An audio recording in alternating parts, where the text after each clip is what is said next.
할렐루야. 오늘 우리가 은혜를 받을 본문은 히브리서 11장 23절로 29절의 말씀입니다.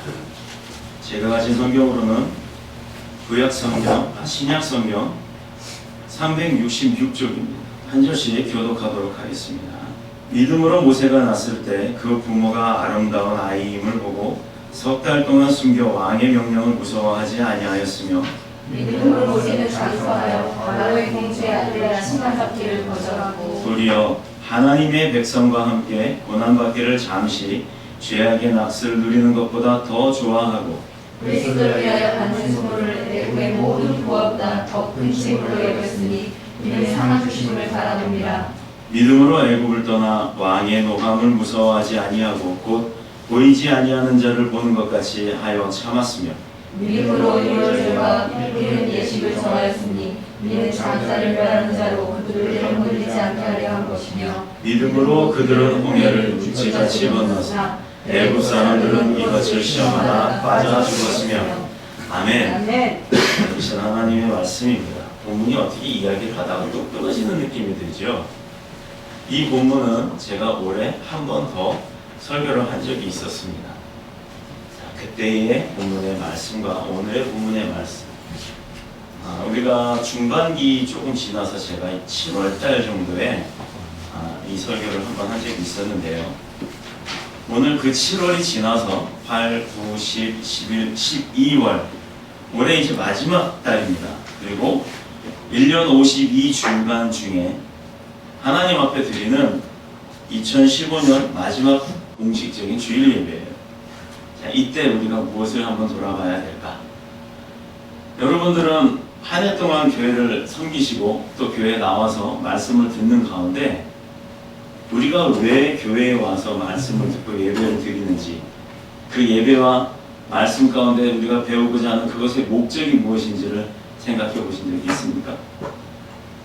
자, 다시 말해서 우리가 교회에 와서 예배드리고 말씀을 듣는 그 목적이 무엇일까요? 목적.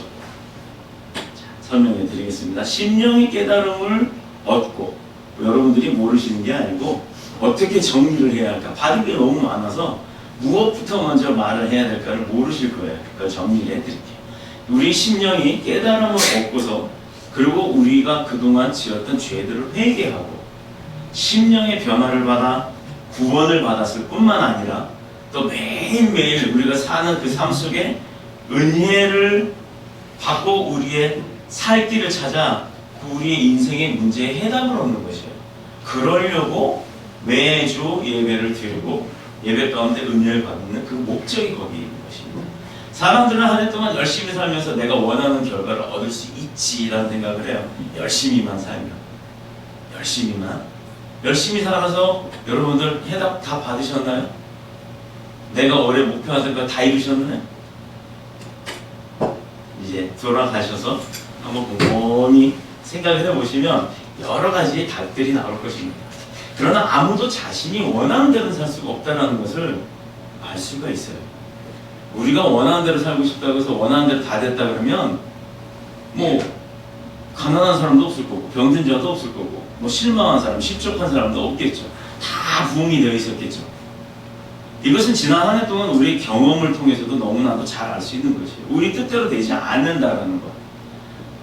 그렇다면 우리는 한 해를 보내고 이제 돌아오는, 새로 다가오고 있는 2016년 새해를 맞이하면서 어떤 각오와 생각을 가지고 살아야 할까요?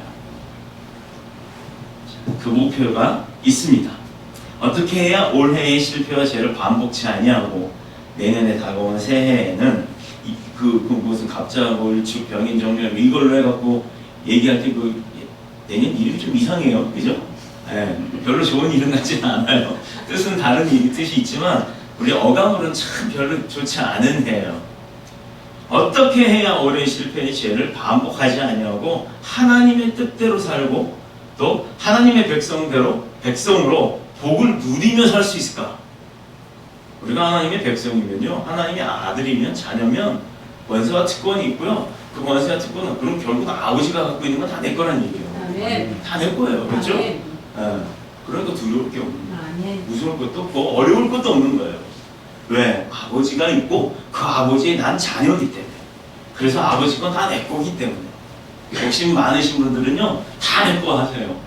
그래서 다 나눠주세요. 아멘. 그러면 또 채워집니다. 아멘. 기육 국간이요. 우리 쌀독이요.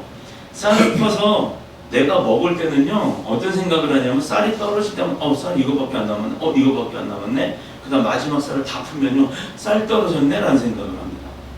그런데요 쌀을 퍼서 내가 먹는 걸로 만족하는 게 아니라 베푸는 사람들은요 쌀을 퍼서 베풀 때마다 이제 또 채워야 될 때가 오네. 채워야 될 다 떨어졌네가 아니라 채워야겠구나 라는 마음을 갖습니다. 그게 바로 바뀌어요.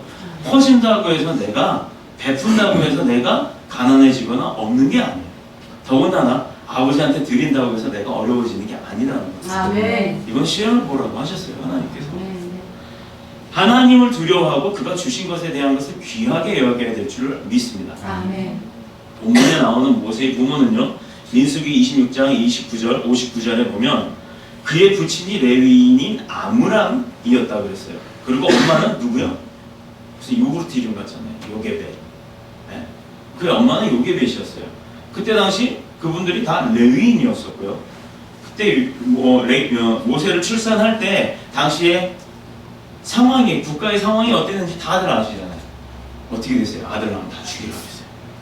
그 히브리 민족이 애굽 나라에 노예 생활을 하던 때였기 때문에 애굽 왕이 늘어나는 히브리인들 지금 어떻게 보면 미국에 보면요 흑인들이 더 많아요.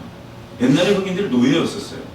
특히 이제 미국의 남부 지역의 모카, 섬유 모카 이런 걸 재배할 때 너무 힘드니까 아프리카나 막 이런 먼 나라에 배를 타고 가서 거기에 있는 그 흑인들을 잡아다가 노예로 시켰단 말이에요. 근데 이 노예들이요 힘들고 어려우면은 먹고 살기 힘들 거 아니에요, 진짜. 근데 그 애들만 낳기 시작했어요.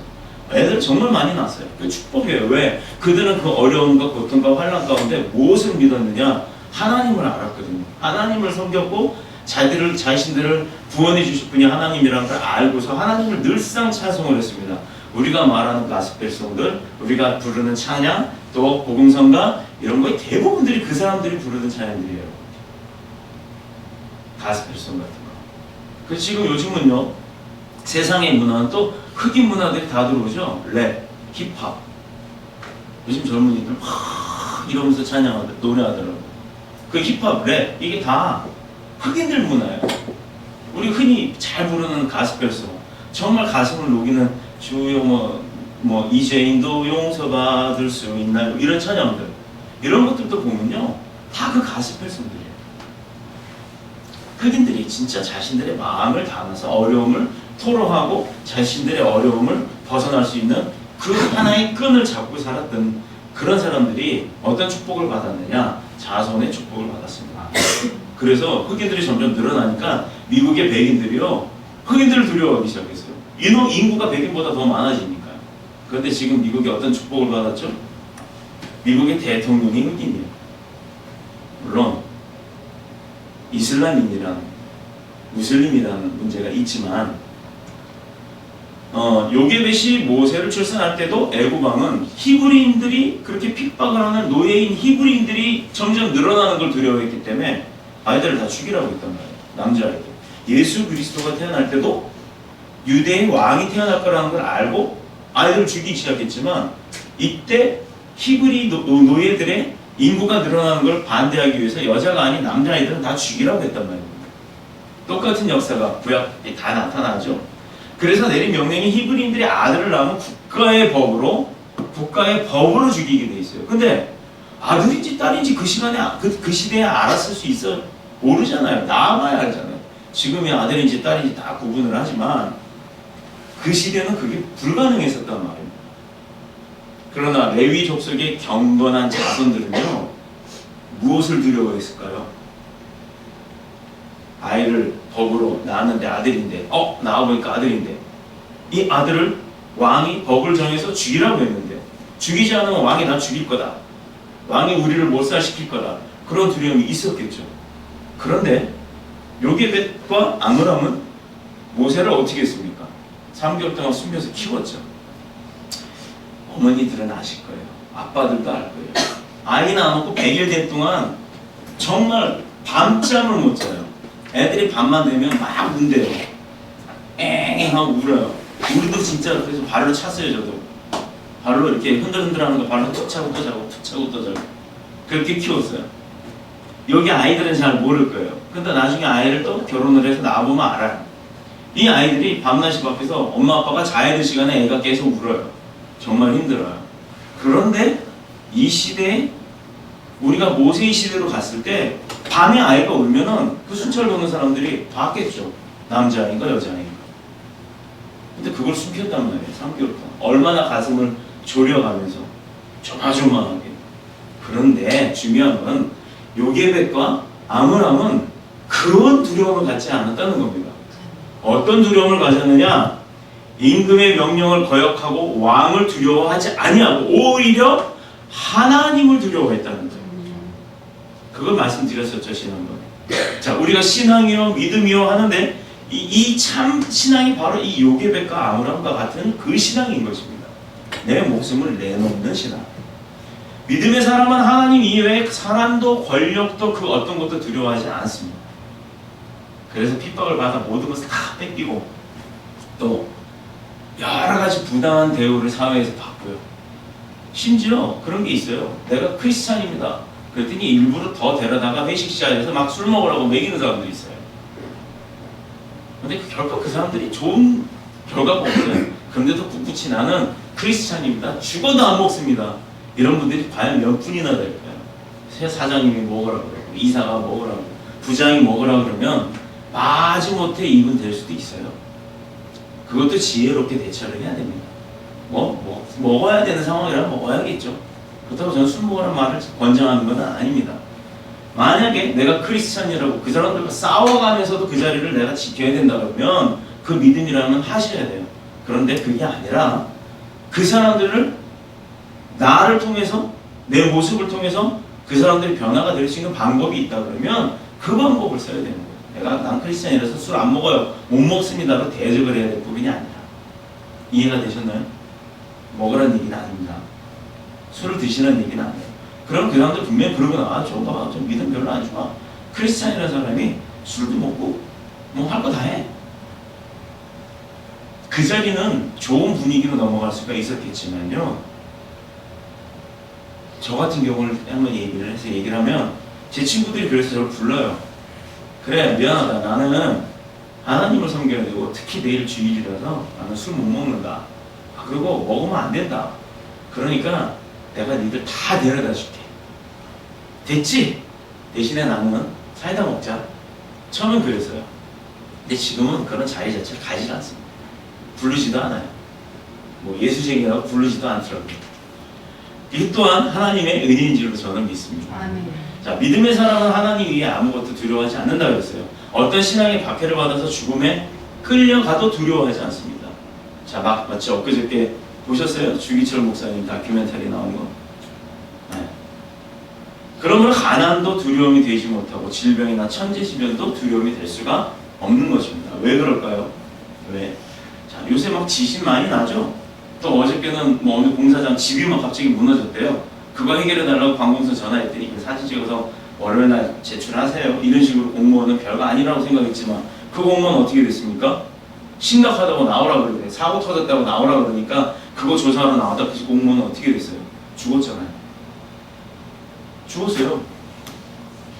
자기 담당인데 민원이 들어왔는데 그냥 형식적으로만 생각하고 말았는데 집이 거의 부서지기 직전까지 무너졌어요.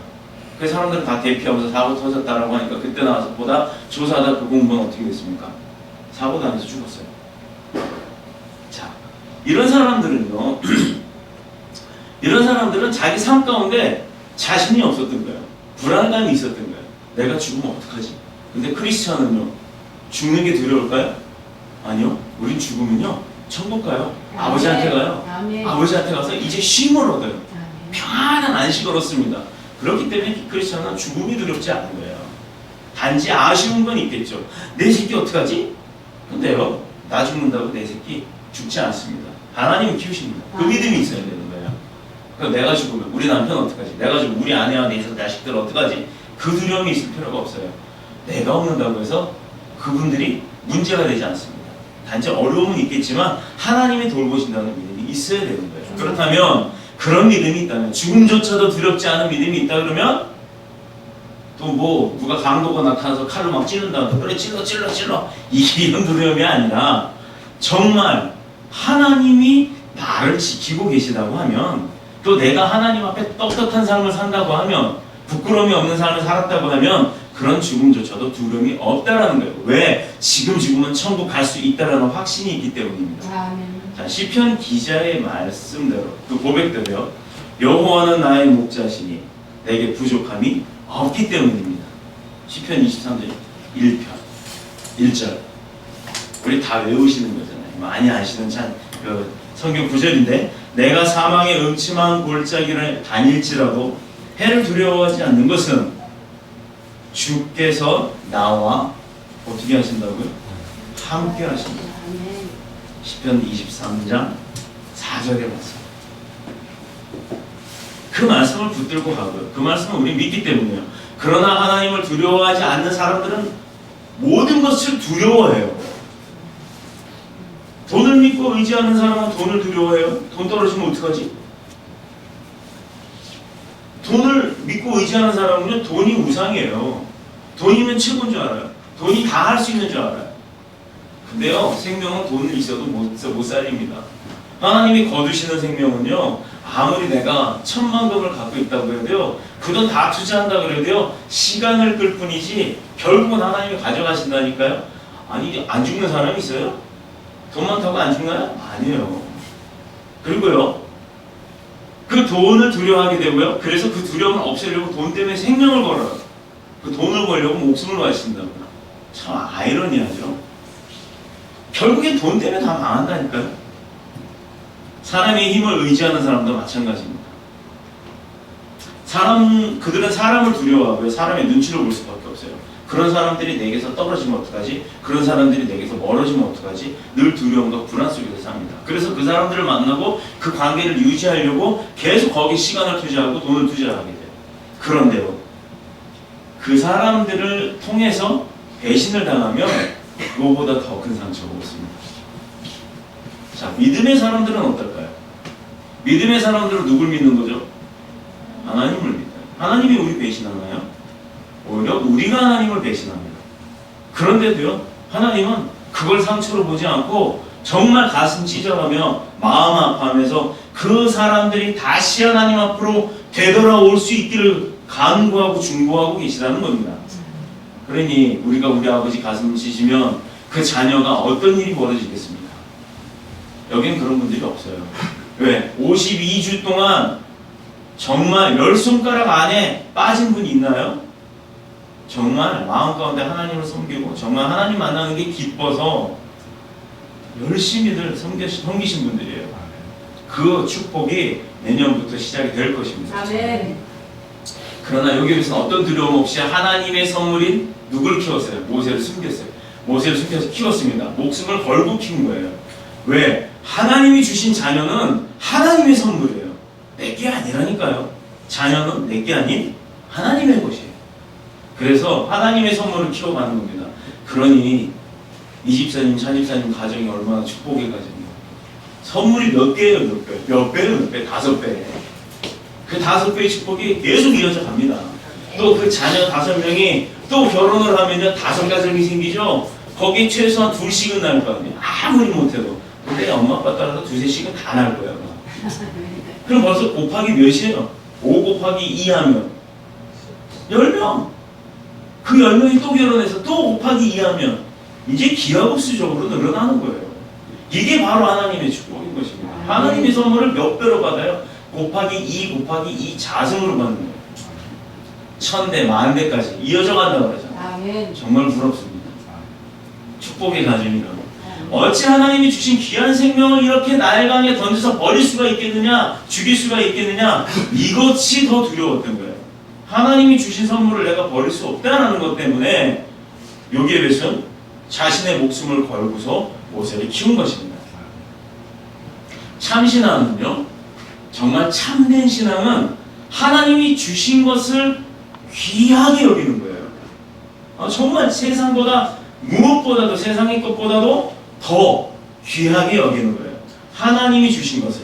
그런데 하나님이 주신 것을 귀하게 여기는 것뿐만 아니라 이 귀한 것들을 뭘 하면서 지켰다고요? 요괴배처럼 생명을 걸고 지켰다는 겁니다. 하나님이 주신 귀한 선물, 하나님이 주신 것은 모든 것을 다 아주 귀하게 여겼는데 귀하게 여기는 것뿐만 아니라 생명을 걸고 지켰다는 거예요. 자, 그러나 에서라는 사람이 있죠. 에서는 어떻게 했어요? 하나님이 주신 뭘 주셨죠? 에서에게? 장자권을 줬어요. 장자가 뭐예요? 집안에서 장남, 가장 장남한테 아버지가 뭘 하죠? 지금 법적으로도 장남한테 유산 상속될 때 몇 프로 주죠? 50% 줘요. 아내한테는 50%. 그러면 장남 밑에 차남 있고 삼남 있고 사남 있고 있을 때 몇 프로 주죠? 모르시겠죠? 그 50%를 나누는 거예요. 그러면 그 장남의 그 축복권이 얼마나 있겠어요? 반은 아버지께 반은 다 내 거란 얘기예요. 근데 둘째 셋째는 아니고 장남은. 근데 요즘은 많이 바뀌었죠. 부모를 섬기고 모시는 자한테 많이 줘요. 자, 근데 성경적으로는 장자의 축복권은 뭐야? 장자가 부모를 섬겼고 장자가 그 집안을 이어가기 때문입니다. 지금 대한민국 법이 많이 바뀌어서 호주법이 바뀌었어요. 결혼을 하면요, 자녀들은 아버지의 성을 따라가죠. 그런데 지금도 엄마의 성도 따라가요. 막 바뀌어요 요새. 그리고 아버지가 돌아가시면 그 집안의 장남이 아버지를 이어서 호주가 돼요. 엄마가 아니라 호주, 세대주가 아닌 호주 그 집안의 주인이 되는 거예요. 그래서 그 집안에 연결되어 있는 모든 사람의 호적이 그 아들 밑으로 다 들어가는 겁니다. 근데 지금은 호주 제도가 없어졌어요. 세대주 제도로 가는 거예요. 예를 들어서 가람이가 부모님하고 살 때는 아빠가 세대주예요. 근데 내가 회사가 멀고 직장이 멀어서 나와서 그 직장 앞에 다시 혼자 가서 살아요. 방을 얻어서. 근데 주민등록을 그쪽 주소지로 옮겼어요. 그러면 그 사람이 세대주예요. 근데 그렇게 되면요, 세대주 따로 세금 내고 보험료 내고 뭐 내고 국가에서 내라는 거 다 내야 돼요. 집에 있을 때는 아빠 엄마가 다 냈어요. 그런데 내가 나가면요, 내가 다 내야 돼요. 왜 지금 국가가 그렇게 만들어 놨느냐? 걷어야 되니까. 걷어야 되니까 법을 그렇게 바꿔놓은 거예요. 그래서 여러 가지 문제들이 발생할 것 같아요. 자, 우리가 참신앙, 그리고 우리가 참신앙이라고 하는 것은 생명을 걸고 하나님이 주신 것을 지키는 거라고 했어요. 근데 에서는 그 장자의 명분을 어떻게 했습니까? 귀한 줄 몰랐어요. 그래서 장자의 명분이 무엇을 의미하는 것이며 그것이 하나님과의 자신과의 관계에 있어서 얼마나 소중한 것을 깨닫지 못했어요. 그래서 뭐 했냐? 동생 야곱이 야갔죠. 야그니까 야곱인가 봐요. 근데 믿음이 신실했어. 천사와 싸워서 이길 정도로 기도를 하는데 이 환도뼈가 어디냐면 이 골반뼈예요. 골반뼈. 이렇게 앉아있으면 복숭아뼈가 아니라 이 골반뼈라고 해요. 이 골반뼈가 부러질 정도로 앉아서 기도를 한 거예요. 싸웠어요. 천사가 방해하는데. 천사가 와서 방해했다니까 이 기도를. 근데 내가 오늘 여기서 하나님하고 단판을 짓고 내가 하나님 얼굴 보지 않고는 절대 안 갈 거다 하고 거기 주저앉아서 기도를 하는데 이게 부러질 정도로 앉아서 기도를 했다. 그래서 봤잖아요. 하나님. 사닥다리를 보고 타고 올라간 사람이잖아요. 그 장자의 명분이 어떻게 넘어갔느냐? 형인 에서가 그게 하나님으로 받았던 장자권을 동생인 야곱이 파축형, 내가 파축한 걸 줄 테니까 이거 먹고 그 장자, 내 장남권을 나한테 줘라. 팔았어요.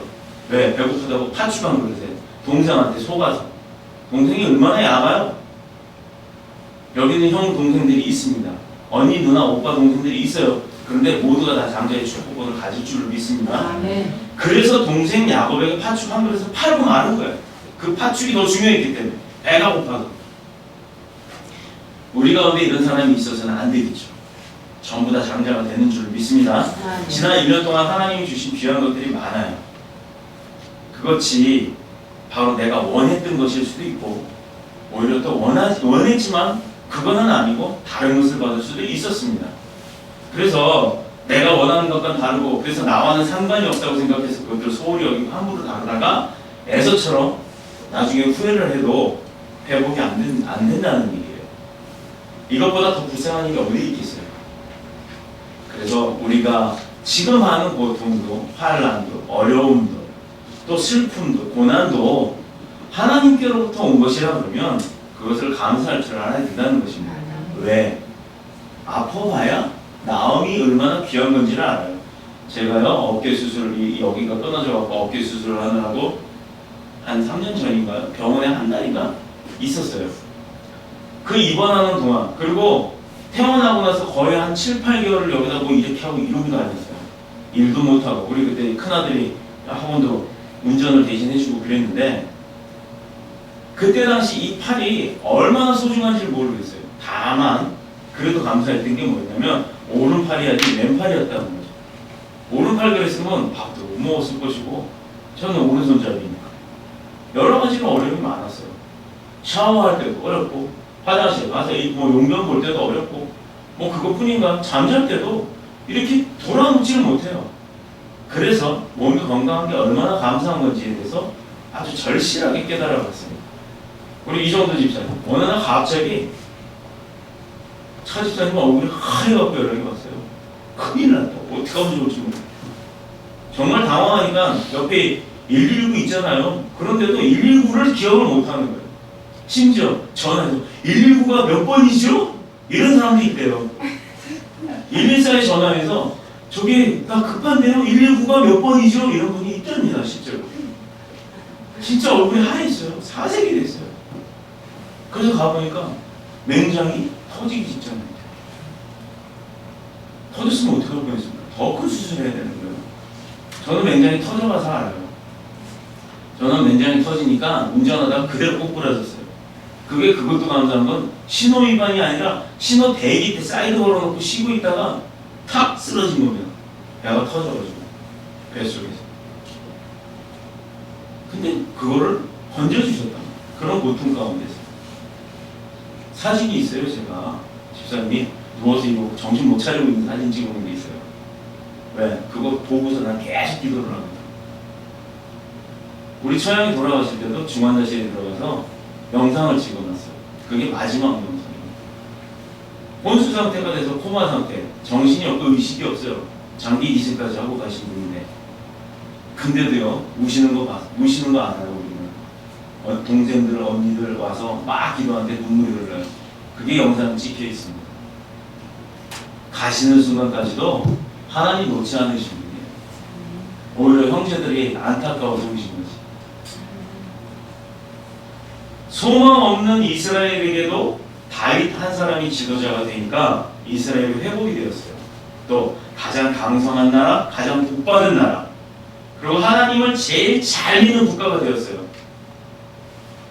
오늘 우리의 사명이 뭐냐면 우리 교회의 사명이 바로 여기에 있는 거예요. 세상 돌아가는 것은 이 시대야말로 정말 귀한 지도자가 필요한 시대입니다. 우리나라 국가, 우리 국가 대한민국 주변에 어느 나라가 있죠? 생각나는 나라 한번 대보실래요? 우리나라 바로 주변에 일본, 중국, 뭐 미국은 조금 멀리 있지? 러시아도 가까이 있고 중국도 있고 뭐 북한도 있어요. 자, 여기서 우리가 지금 문제가 되는 나라 한번 찾아보죠. 제일 먼저 문제거리, 제일 고치거리 들으면 또 나 잡으러 올지도 몰라. 북한, 그 다음에 일본, 그 다음에 조금 우리랑 많이 가까워졌지만 그래도 적대 국가였잖아요. 중국. 이렇게 3개 국가가 있습니다. 지금 한국과의 그리고 중국 정치적 관계가 이제 뭐 좋은 나라도 있고 나쁜 나라도 있고 뭐 좋았다 또 나빴다 이러는데 과연 누가 훌륭한 지도자라고 할 수가 있겠죠? 어떤 사람이 훌륭한 지도자예요? 우리나라 대통령? 중국? 일본? 북한? 우리는 몰라요. 우리는 알 수가 없어요. 나라와 민족을 초월해서 이렇게 어려운 현실 속에서도요, 삼국의 평화와 공존을 만들어내는 사람. 세 나라가 싸우지 않고 평화스럽게 갈 수 있게끔 만든 사람이 정말 잘된 지도자인 것입니다. 그러나 이런 지도자는 그냥 나타나는 게 아니에요. 왜? 어떻게 해야 나타나느냐? 바로 믿음을 가진 우리가 하나님 앞에 간구할 때 나타나는 겁니다. 사탄은요, 기근과 전쟁과 환난과 시기와 미움 그리고 사망을 이끌어옵니다. 그런데요, 하나님은요, 기쁨, 영광, 희락, 평화, 안식 이런 우리에게 좋은 것만 주시는 분이세요. 사탄의 세력이 우리가 기도하지 않고 기도를 멈췄을 때 바로 침투를 한다니까요. 우리에게도 두려움이 옵니다. 우리 믿음을 가진 사람들 두려움이 와요. 어느 때 하나님이 나와 함께 하실까? 라고 의심이 들 때. 그때는 두려움이 와요. 하나님이 나와 함께 하신다. 천군 천사가 나를 지켜주고 있다. 어딜 가도 두려움이 있겠습니까? 근데 보호막이 있는데 뭐가 무서워요? 껌껌한 길을 갔는데 두려우세요? 강도가 올까봐 찬양하며 가세요. 내 주는 나의 희망이 생명이요. 막 찬양하세요. 그러면 강도가 오다가도 저거 미친 거 아니야? 도망갈 수도 있어요. 도둑질 하려고 했다가 미친 사람 돈이 있겠어 하고 갈 수도 있겠죠. 하나님이 역사하는 방법은 어떤 방법이든 내가 하나님을 찾을 때 하신다는 겁니다. 아멘. 내가 하나님을 잊고 있을 때, 내가 하나님을 하나님 앞에서 부르짖지 않을 때는요, 아무것도 안 하세요. 지켜만 보신다고요. 그래도 위험할 때는 위험한 상황에서 야 거기 가지 마라 꿈으로 보여주시고 그거 하지 마라 하고 감동으로 주시고 그렇게 역사하시는 분인데 내가 그분을 찾고 붙들고 가는데 어떤 일이 벌어지겠습니까? 아무런 일도 안 벌어져요. 아멘. 우리가 두려움을 가질 때, 의심을 가질 때 바로 사단은 공격을 합니다. 사단도 항상 옆에 있거든요. 그래서 축복받는 길로 가고 싶어요? 은혜 받는 길로 가고 싶으세요? 그러면 늘상 이 기술에서 찬양 끊이지 마시고 기도 끊이지 마세요. 아멘. 그리고 감사를 찾으세요. 아멘. 그 길이 하나님이 우리를 어떤 길로 인도하는지를 바로 갈 수 있는 그 지름길입니다. 사람이 지식이 그만큼 확장된 증거예요. 미국이 200년 전에 1년 내내 가도 특허가 한 두세 개 이렇게밖에 안 나왔었대요. 200년 전에. 그리고 100년 전에는 1년쯤 되면 한 2만 개가 넘는 게 많이 막 특허가 생겼대요. 지금은 1년에 몇 건 정도가 나오냐? 100만 건 정도의 특허가 나온답니다. 이 얘기는 뭐냐면 모세가 불타는 사명감을 가지고 태어난 사람이었어요. 그는 애굽의 왕궁에서 40년간 왕자로 살았어요. 그러면서 애굽의 그 지식, 피라미드를 만들고 그 사막에 돌을, 어마어마한 사막에 돌 그렇게 큰 걸 갖다가 엄청난 피라미드를 쌓잖아요. 사막에 돌이 어디 있어요? 모래밖에 없는데 그 돌을 어디서 갖고 왔으며 그리고 또 그렇게 큰 돌을 어떻게 옮겨서 그만한 어마어마한 피라미드를 그렇게 수십 개, 수백 개를 만들어 놨는지를 지금도 모른대잖아요. 어떻게 그걸 구입고 만들었고 잘랐고 옮겼는지를 지금도 모른대잖아요. 그러니 애굽은 어떤 지식을 갖고 있었어요? 그런 걸 만들어낼 정도의 아주 대단한 지식. 심지어 이상한 사람들은요, 우주인, 외계인들이 와서 선대의 그 사람들한테 지식을 준 거다. 그래서 하나님이라고 칭송하고 있는 이 하나님이라고 성경에서 말하는 그 사람은 외계인이다라고 얘기를 한대요. 참 이상하죠? 그 외계인이 지구에 와서 인간들에게 지식도 주고 막 이렇게 해서 이 피라미드도 만들고 그런 거라는 거예요. 그 외계인 기술로. 그럼 그 외계인이 증거가 나타나야 되잖아요. 없어요. 근데 이 사람들은 이집트의 왕으로 모세는 태어나서 자라면서 그런 애굽의 지식을 학식을 배우고 살았어요. 왕이니까 더더욱이 많이 배웠겠죠. 최고의 그 강사들이 선생들이 와서 가르쳤겠죠. 신앙세계도 이 지식이 필요한 것입니다. 왜냐하면 하나님의 위대하심과 그 능력 그리고 아름다운 하나님의 지식들을 통해서 우리는 더 잘 알 수 있기 때문이에요. 그래서 배워야 살고 배워야 더 많은 일을 할 수가 있는 겁니다. 그래서 미국도 배우기 시작하면서부터 두세 개였던 특허가 한 1000개씩 됐다가 1년에 100만 건씩 되는 게 지금 시대에 1년에 100만 건씩 특허가 쏟아져 나오는 것은 미국에서 정말 많은 연구들을 하고 학습을 하고 자녀들에게 교육을 하면서 가르쳤잖아요. 사람의 지식이 그만큼 확장되었다는 증거예요. 그런데 이 시대 사람들의 문제점은 지식은 충만합니다. 지식은 충만합니다. 그럼 뭐가 없다는 얘기죠? 지혜. 지식은 있지만 지혜가 없어요. 사명감이 없다는 얘기예요. 사명감. 사명감이 뭔지 아시는 학생들이 있나요? 사명감이 뭘까요? 사명감은 내가 꼭 이걸 해내야 된다는, 그리고 내가 꼭 이것을 만들어야 된다는, 내가 꼭 이것을 해내야 된다라는 자기의 어떤 목표이지만 그 목표를 이뤄야 된다는 것이 사명감이에요. 자, 예를 들어서 우리 현종이 뭐 시키실 거예요? 뭐로 키우시고 싶으세요? 이 다음에 뭐가 됐으면 좋겠어요? 범주. 뭐 예를 들어 의사라고 합시다. 아주 유명한 의사. 그래서 목사님 아프면 다 치료해주는 그런 의사가 된다고 쳐. 예를 들어. 그럼 현종이의 사명은 뭐냐면 내가 의사가 되어야 한다는 거예요. 내가 의사가 되기 위해서 열심히 공부하고 대학도 가고 또 실습도 해서 개구리 해부가 아닌 사람도 해부해보고 막 실습도 해가지고 정말 전문적인 의사가 되는 게 사명감입니다. 그럼 우리 가나미는 뭐가 되고 싶지? 현모양처? 현모양처는 될 거야 당연히. 우리 예성이 뭐가 되고 싶지? 파일럿? 파일럿? 비행기 조종사? 그럼 비행기 조종사 되려면 어떻게 해야 되겠어? 어? 지금은 잘 모르지?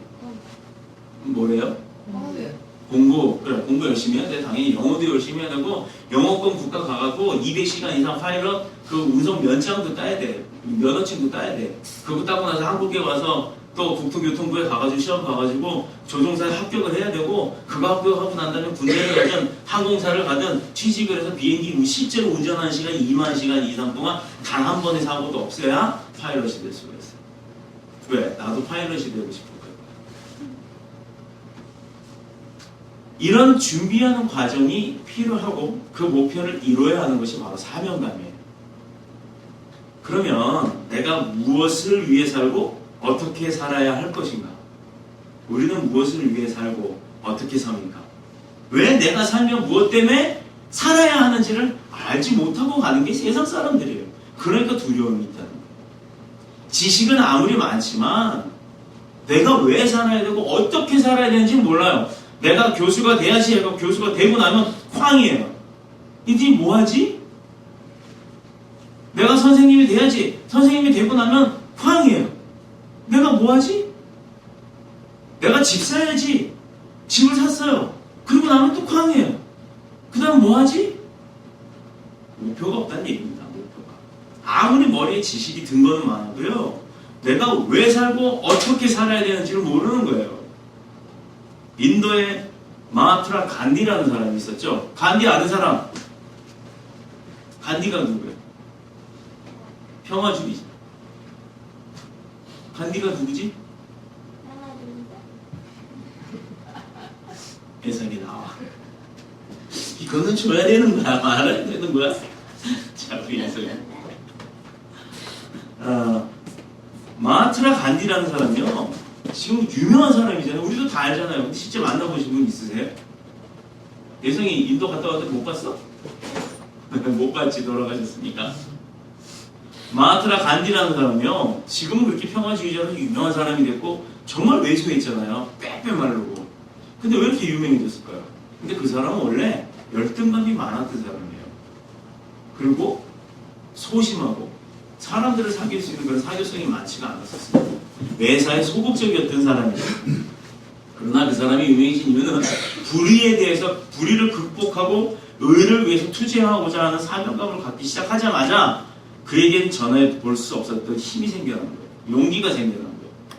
그는 이 사명감을 통해서 모든 약점을 극복하고 지금 우리가 평화주의자라고 얘기할 수 있을 만큼 유명해진 것입니다. 그는 어떤 공식적인 지위도 갖지 않고 권력도 없었어요. 그 사람이 무슨 왕이 아니었잖아요. 온 인도 사람들은 물론이고 전 세계 사람들이 지금 큰 힘과 영향력을 끼치며 아주 창조적이었던 사람이라고 칭송을 합니다. 자, 우리는 이 사명이라는 단어를 뭐라고 표현을 해야 될까요? 우리 크리스찬들 미션. 네, 미션입니다. 미션. 미션의 뜻 아는 사람? 점점 어렵지? 현정이 혹시 알아? 잘 들어. 이것은 하나님께서 우리를 보냈다는 의미예요. 하나님께서 이 땅에 우리를 보내셨고요. 인천에 보내셨고요. 더뉴스 복음교회 보내셨고요. 왜 그 많은 교회 가운데 우리 더뉴스 복음교회 보냈고 또 그 많은 도시 가운데 인천에 보냈고 그 많은 나라 가운데 왜 한국에 보내셨겠냐고. 우리 엄마 아빠가 한국에 살아서 우리 어머니 아빠는 우리 엄마 아빠는 한국에 왜 사셨겠어요? 이게 하나님의 뜻이 있기 때문이라는 얘기예요. 하나님이 그래서 여기 보내신 거예요. 안 그랬으면 아프리카도 보냈을 것이고 인도도 보냈을 것이고 북한에도 보낼 수 있었겠죠. 그러니 우리 학생 여러분들은 부모님한테 감사해야 돼요. 나를 한국에서 태어나게 해주셔서 감사합니다. 그런데 하나님 더 감사해야 돼요. 하나님 우리 부모님이 한국에 살게 하셔서 감사합니다. 한국에서 태어났지만 내 의지대로 내가 북한 가서 살았으면 어떡할 뻔했어요. 그죠? 예를 들어 현중이 엄마 아빠가 한국에서 태어났는데 한국에서 안 살고 북한 가서 봐. 그럼 너네는 북한에서 태어나는 거야. 그럼 불행했겠지. 그러니 엄마 아빠가 하나님 앞에 순종하고 한국에서 태어났으니까 한국에 살아라. 한국에 사시기 얼마나 감사해. 그치? 하나님은 거절하시는 게 없고요. 하나님의 뜻을 이루기 위해서 우리를 직장에 보내시고요. 또 이정도 집사님이 현대자동차에 보내시고 또 사모님은 학원을 하게 하시고 대학교 가게 하고 우리 애나도 공부하게 하시고 왜 그렇게 하시는 거냐? 하나님이 쓰시려고 준비시키는 거잖아요. 어떻게 쓰시려고? 그거 모르죠. 나를 어떻게 쓰실까? 저도 몰라요. 제가 점쟁이가 아니기 때문에 몰라요. 근데 분명히 알 수 있는 건 있어요. 하나님이 축복 가운데 쓰신다는 겁니다. 주님과 하나님께서 세상을 구원하라고 주님을 이 땅에 보내셨어요. 그는 아버지의 모든 뜻을 받들어 순종함으로 십자가의 구원을 완성시킨 거 우리 다 알죠. 우리 교회만 알아요. 다른 교회는 대충만 알 거예요. 나 이거 자랑할 거예요. 우리 교회는 100% 한다고요. 자, 현종아, 예수님이 이 땅에 오셔서 돌아가셨잖아. 우리를 위해서. 그게 왜 돌아가신 거라고? 그렇지. 근데 그 죄를 사하는 건 누구의 뜻이었다고? 오케이. 아, 이거 현종이 10개 주고 싶으네. 나와. 이렇게 이뻐요. 우리는 초등학생이 이런다니까. 신학자야, 신학자. 자, 카메라 영상이 꺼졌네요. 녹화하지 말려나 봅니다. 카메라를 바꿀 때가 됐나 봐요. 자, 그렇다 그러면 내게 주어진 지식이나 능력이나 물질, 건강, 생명, 하나님께서 다시 뜻을 이루기 위해서 우리에게 주신 사명을 완수하라고 주신 거란 말이에요. 근데 그게 중요하냐고요. 주신 게 중요하냐고요. 주신 게 중요하다니까요. 하나님이 주신 건 뭐가 됐든지 간에 다 중요하다고요. 생명을 걸고 지켜야 된다고요.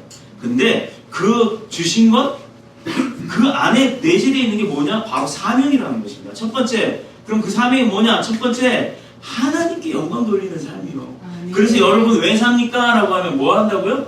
하나님께 영광 돌리려고 사는 게 우리의 주된 목적입니다라고 대답을 해야 되는 거예요. 그 다음 두 번째는 뭐 하는 거예요? 지상명령, 너희가 온 유대와 사마리아 땅끝까지 이르러 뭐 하라고요? 증인이 되라고. 증인이 되는 게 뭐예요? 다니면서 나 하나님 믿는 증인이요. 나 하나님 믿는 증인이요. 내가 하나님 믿고 살았더니 나 죽을 뻔한 사람인데 이렇게 살아서 당신 앞에 서 있어. 내가 하나님 믿고 살았더니 나 10원도 없는 거지였는데 지금 내가 억만금을 가진 천만금을 가진 그런 부자가 됐어. 하고 증거하라는 얘기예요. 그 증거가 뭐예요? 하나님을 전하라는 얘기잖아요. 하나님이 하신 일을 보여주고 하나님이 하신 일을 말해주라는 얘기예요. 가르쳐주라는 얘기예요. 이게 바로 하나님이 우리에게 주신 사명 두 번째 것입니다. 이 두 가지 사명은 모든 크리스천에게 선포되어지고 강요되어진 명령이에요. 명령. 안 지키면 안 되는 명령. 우리가 새 시대를 준비하면서요. 새 시대를 준비하면서 반드시 하나님은 우리 교회와 우리 자녀들을 모세처럼 크게 쓰실 줄로 믿습니다. 부자도 오래 못 가고요. 권력도 눈 깜짝할 사이에 무너지는 거예요. 부자도요. 사기당하면 아웃될 수 있어요. 건강 나빠져도 아웃돼요. 그리고요, 권력이라는 거요, 정권 바뀌는 거 봐봐요. 권력 없어지면 어떻게 난 32만 원밖에 없고, 23만 원, 19만 원인가. 뭐 그런 사람도 지금 다 드러나면 다 뺏기고 있죠. 아무리 권력을 줬던 사람이 있으면 뭐할까? 은퇴하고 나면 턱 돌아가고, 이빨 빠지고, 시간 지나면 결국 무덤으로 가잖아요. 그러나 새 시대를 믿음으로 준비하는 사람들은요, 하나님이 그 자손들까지 크게 쓰시고 교회를 통해 큰 영광을 받으시는 줄로 믿습니다. 지난 한 해를 돌아보면 하나님 앞에서 믿음으로 행한 것보다는 우리가 불신앙으로 행한 것, 인간의 욕심을 따르다 보니 하나님의 일에 소홀하게 한 것이 많아요. 우리가 주신 사명 감당하지 못하고 하늘나라 간다 그러면 굉장히 부끄럽겠죠. 세민아, 우리 세빈이가 하나님 앞에 가는데 하나님이 아이고 우리 세빈이 어서 와라 하면 좋겠어? 너 누구니? 이러면 좋겠어? 그치? 세빈아 이리 와라 그러면 좋겠지? 그렇게 하려면 하나님 앞에 어떻게 해야 될까? 하나님이 좋아하는 일을 많이 해야 될까? 하지 말아야 될까? 그렇지, 잘해야 되지. 세빈이 맞아, 이렇게 세빈이가 예배 때 하는 앞 팔고 잘하면 막 목사님 가져주듯이 하나님도 세빈이한테 선물 주신다는 거야. 자, 들어가자. 그러면 우리 현수가 요새 찬양을 하는데 정말 예뻐요. 너무너무 예뻐졌어요. 정말 많이 변했고 현수가 갑자기 믿음이 성장이 많이 되는 것 같아서 너무 기뻐요. 그러면 우리 현수가 기도할 때 하나님 앞에 기도한 게 있는데 그게 이루어진 게 있어? 하나님 나 이거 이번에 산타크로스 통해서가 아니라 진짜 산타가 아닌 예수님을 통해서 내가 정말 선물 맛있는 거 좋은 거 내가 원하는 거 받고 싶어요. 그런 걸 했는데 정말 선물이 왔다든가 아니면 하나님 나 아파요. 나 낫게 해주세요. 그런데 진짜 확 나버렸다든가 그런 게 있었어? 그때 뭐 했어? 그러고 나면 그런 거 딱 하고 났을 때 하나님 앞에 뭐를 해야 되지? 무슨 기도를 해야 되지? 우리가 하나님 앞에 하나님이 뭐를 나한테 해주셨습니다. 그럼 현수가 엄마 아빠가 뭐 해주세요 했는데 맛있는 거 해주세요 했는데 엄마가 맛있는 거 해주셔서 진짜 맛있는 거 잘해주시니까 그러면 엄마한테 뭐라고 인사를 하지? 감사합니다. 그러면 하나님이 아픈 거 낫게 해주시면 뭐라고 기도를 해야 돼? 그렇지. 감사기도 꼭 하는 거야. 그럼 맞아. 현수. 무엇이든지 간에 현수야 하나님 앞에는 우리가 들어서 응답해 주셔서 감사합니다 하고 그 감사기도 드리는 거야. 가람이가 이거 먹고 싶은가 봐.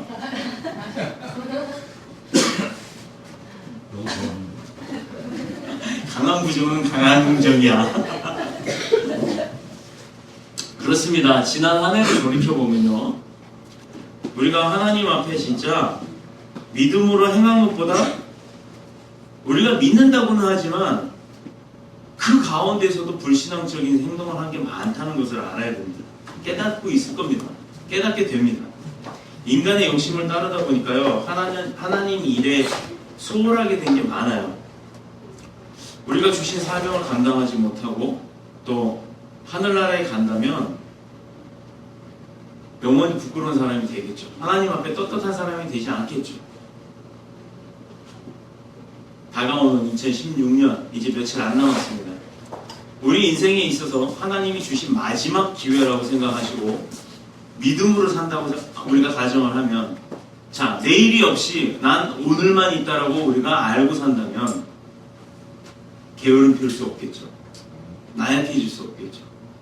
또 시간을 허송세월할 수가 없겠죠.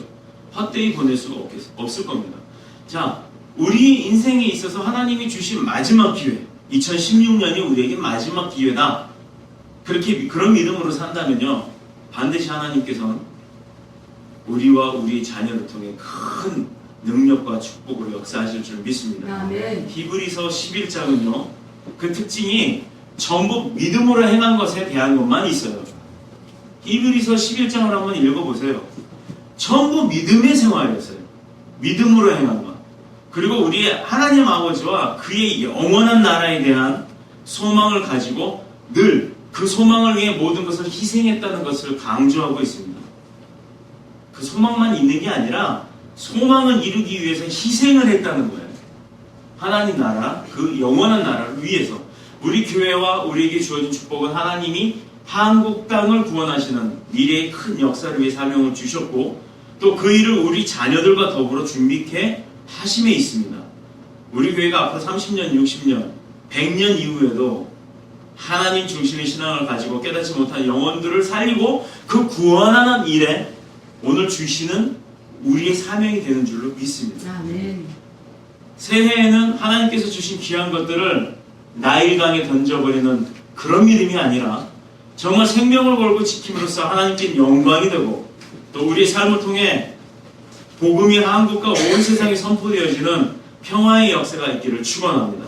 또한 장자의 축복처럼 주님의 명령에 즉시 순종하고 하나님께 영광 돌리는 저와 여러분이 되시기를 그리스도이신 예수님의 이름으로 축복합니다. 축원합니다. 아멘. 우리를 사랑하시는 주님께서 더뉴스 복음교회를 세우고 계심을 우리는 믿습니다. 또 세워가고 계심을 우리는 증거하고 있습니다. 보여지고 있음에 감사드립니다. 모든 생각과 행동이 주님께로 향하고 주님이 원하시는 우리의 합심된 기도의 분량이 채워지기를 간구합니다.